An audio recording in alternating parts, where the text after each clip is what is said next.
made known to the inquirer that he certainly had been long absent from Russia, more than 4 years, that he had been sent abroad for his health, that he had suffered from some strange nervous malady, a kind of epilepsy.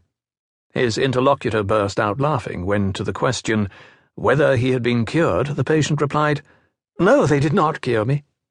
"Hey, you paid your money for nothing, and we believe in those fellows here," remarked the black-haired individual, sarcastically.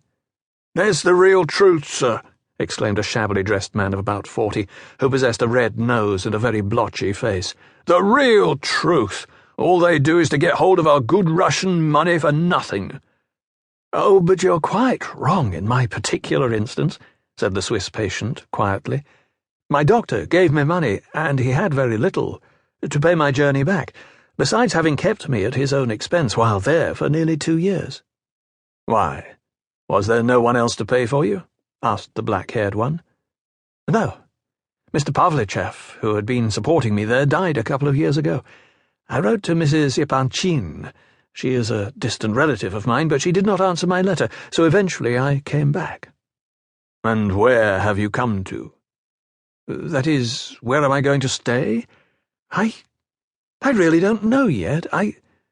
Both the listeners laughed again. "I suppose your whole setup is in that bundle, then?" asked the first. "I bet anything it is," exclaimed the red-nosed passenger, "though, of course, poverty is no crime. We must remember that."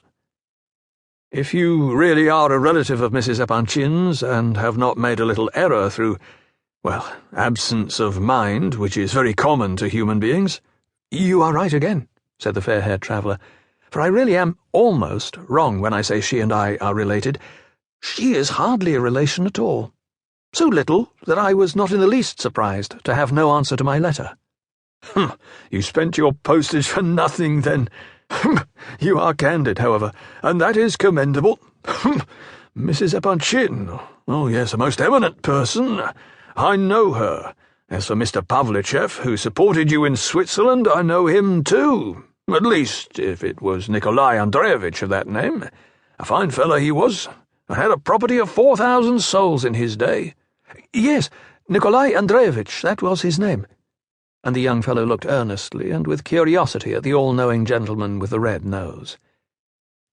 During the latter part of the conversation, the black-haired young man had become very impatient. He stared out of the window and fidgeted, and evidently longed for the end of the journey. He was very absent. "Excuse me," said the red-nosed man to the young fellow with the bundle rather suddenly. "Whom have I the honour to be talking to?" "Prince Lev Nikolaevich Myshkin," replied the latter. "Prince Myshkin? Lev Nikolaevich? Said the clerk thoughtfully. "The name, I admit, is historical. Karamzin must mention the family name in his history, but as an individual, one never hears of any Prince Myshkin nowadays." "Of course not," replied the prince. "There are none, except myself.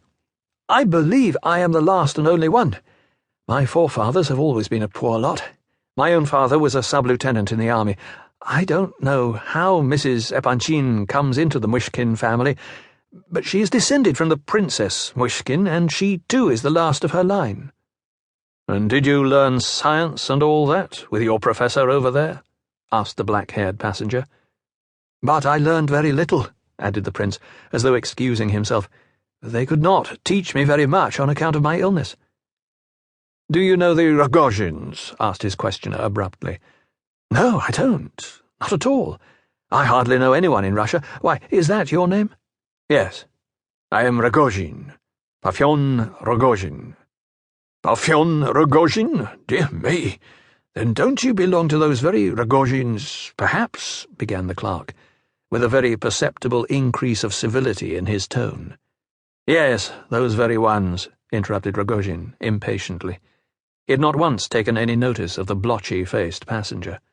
"Dear me, is it possible?" observed the clerk, while his face assumed an expression of great deference and civility, if not of absolute alarm. "A son of that very Semyon Rogozhin, who died a month or so ago and left 2.5 million of roubles?" "And how do you know that he left 2.5 million of roubles?" asked Rogozhin. "It's true enough that my father died a month ago, and